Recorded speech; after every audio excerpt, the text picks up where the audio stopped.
بسم اللہ الرحمن الرحیم. جی تو بلوغت کی عمر جو بتائی جا رہی ہے فَإِذَا بَلَغُ النِّکَاحَ کہ یہ اشارہ بلوغ کا کسی عمر کے ساتھ مقید نہیں ہے، یعنی جب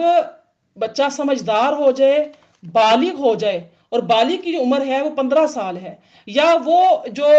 خاص علامات ہیں وہ ظاہر ہو جائیں، پھر آپ کیا کریں؟ ولی جو ہے، جو کفیل ہے، جو سرپرست اعلیٰ ہے، وہ اپنے لے ساتھ لے جا کر کیا کرے؟ اس کی تعلیم و تربیت کرے، تھوڑا سا اس کے پاس اس کو پیسہ دے، اس کو ساتھ لے کر جائے، اس کو چیز کو خریدنے کی دکھائے کہ بھائی بیٹا یہ سبزی لینی ہے، فروٹ لینا ہے، کسی کے ساتھ لینے دینے کا معاملہ کرنا ہے، اس کو ساتھ اپنے انوالو کرے. اپنا وہ کام کرتا ہے، بزنس کرتا ہے، کوئی بھی کام کرتا ہے سرپرست اعلیٰ، اس کو اپنے ساتھ یتیم بچے کو ساتھ رکھے، اس کو طور طریقے سکھائے، شاپنگ کرنے کے، خرید و فروخت کرنے کے، میل ملاپ کے، رشتہ داروں کے ساتھ کیسے ملنا ہے، کیسے اٹھنا، نفع نقصان سے کیسے محفوظ رہنا ہے. جیسے انسان اپنے سگے بیٹے بیٹیوں کی تربیت کرتا ہے، ایسے سرپرستوں کو بھی چاہیے کہ وہ اس کی کیا کریں کہ ان کی پہلے تربیت کریں، پھر ان کو آزمانے کے لیے تھوڑے تھوڑے پیسے ان کو دیں، ان کی جیب میں ڈالیں، ان کو کہیں کہ یہ فلاں چیز لے کر آ، جا فلاں کام کر کے آ، کچھ ان کو ذمہ داریاں دیں، ان کو پرکھیں، ان کو دیکھیں کہ کیا وہ ذمہ داریاں اٹھا سکتے ہیں، کیا وہ پیسہ ضائع تو نہیں کرتے، کیا وہ کسی کو دھوکہ تو نہیں کرتے، کیا وہ نظر شناسی رکھتے ہیں، وہ اچھے برے انسان کی پہچان رکھتے ہیں. یہ سرپرست کی ذمہ داری ہوتی ہے. وَلَا تَأْكُلُوهَا إِسْرَافًا وَبِدَارًا أَن يَكْبَرُوا یعنی ان اموال کی ضرورت سے زائد اٹھا کر اس سے خیال سے کے ساتھ کہ یہ بالغ ہو جائیں گے تو ان کو دینا پڑے گا، جلدی جلدی اڑا کر مت کھا ڈالو. یہ بھی بتایا جا رہا ہے کہ حفاظت کرو، یہ نہ ہو کہ آپ کو یہ ہو جائے کہ اچھا بچے جب بڑے ہو جائیں گے اپنے حق کا مطالبہ کریں گے، جلدی جلدی اس کو ٹھکانے لگا دو. ٹھیک ہے، اگر اس کے باپ نے کوئی اچھی پراپرٹی چھوڑی ہے تو اس کو بیچ دو، بیچ کے پراپرٹی جو ہے پرانی لے کے کسی گاؤں میں کسی ایسی جگہ پہ لے کے چھوڑ دو کہ وہ بھی تمہارے باپ نے تمہارے لیے یہ چھوڑا تھا. یا کوئی بینک بیلنس ہے، کوئی ایسی چیز ہے، فٹافٹ ختم کر دو، کھا پی کو اڑا دو. بڑا ہوگا، عقل مند ہوگا، سمجھدار ہوگا، رشتے داروں سے سنے گا، لوگوں سے سنے گا، تو کیا کرو؟ اس کو دھکے دے کے گھر سے نکال دو تاکہ اصل کسی کو پتہ ہی نہ چلے. تو یہاں پر منع فرمایا جا رہا ہے. وَمَنْ كَانَ غَنِيًّا فَلْيَسْتَعْفِفْ یعنی جو شخص حاجت مند نہ ہو، اپنی ضرورت کا تکفل کسی دوسرے ذریعے سے کر سکتا ہو، تو اس کو چاہیے کہ یتیم کے مال میں سے حق الخدمت نہ لیا کرے. یعنی کہ یہ چیز بھی دوسرا پوائنٹ یہاں پر آ گیا. ایک تو ہے نا کہ یتیم کا مال کھانا ہی نہیں، نہ یتیم کے مال میں مال ملانا ہے، نہ کھانا ہے، نہ بدلنا ہے. ٹھیک ہے، یہ تینوں چیزیں یاد رکھیں. نہ تو مال میں مال ملانا ہے، نہ اس کا مال کھانا ہے، نہ اچھے مال سے برا مال بدلنا ہے. اب یہاں پر ایک اور پوائنٹ آ گیا ہے، وہ یہ پوائنٹ ہے کہ یہ نہ کہیں کہ حق الخدمت لے لیں کہ بھی میرا بھی تو حق بنتا ہے، میرے پاس رہتے ہیں، میں کھلاتا ہوں، پلاتا ہوں، سنبھالتا ہوں، یا میں سنبھالتی ہوں، کیئر کرتی ہوں، کپڑے دھوتی ہوں، استری کرتی ہوں، یہ کرتی ہوں، وہ کرتی ہوں. اصل میں بات کیا ہے کہ دل کی تنگی ہے، اس کے مال کے اوپر نظر ہے، اس کو نقصان پہنچانے کی کوششیں اور سازشیں ہیں. اور اپنے جو اچھی مال جو سر پہ ہاتھ رکھ کے، یتیم بچے کے سر پر ہاتھ رکھ کے رکھا ہوا ہے، جو کفالت کر رہا ہے، دل میں طرح طرح کے وسوسے آ رہے ہیں، اپنی عمر کو ضائع کیوں کرنا؟ اللہ فرماتا ہے کہ اگر تمہارے پاس اپنا اچھا خاصا ہے کہ تم گزر بسر کر سکتے ہو، تمہیں ضرورت نہیں ہے، تم حاجت مند نہیں ہو، تم فقیر نہیں ہو، تم غنی ہو، تو پھر کیا کرو؟ اس کے مال میں سے نہ کھاؤ. ہاں، اور اگر تم فقیر ہو، تم بھی بہت زیادہ مفلس ہو، تو پھر کیا کر سکتے ہو؟ بقدر ضرورت اس میں سے لے سکتے ہو. وَمَنْ كَانَ فَقِيرًا فَلْيَأْكُلْ بِالْمَعْرُوفِ یعنی جو ولی یتیم، فقیر، محتاج ہو اور دوسرا کوئی ذریعہ معاش نہ رکھتا ہو، تو وہ یتیم کے مال میں سے ایک مناسب مقدار کے کھا سکتا ہے. بہت سے گھرانے ایسے ہوتے ہیں، بہت زیادہ جو ان کے بچوں کو دادا دادی ہوتے ہیں وہ زندہ ہوتے ہیں، حیات ہوتے ہیں، بہت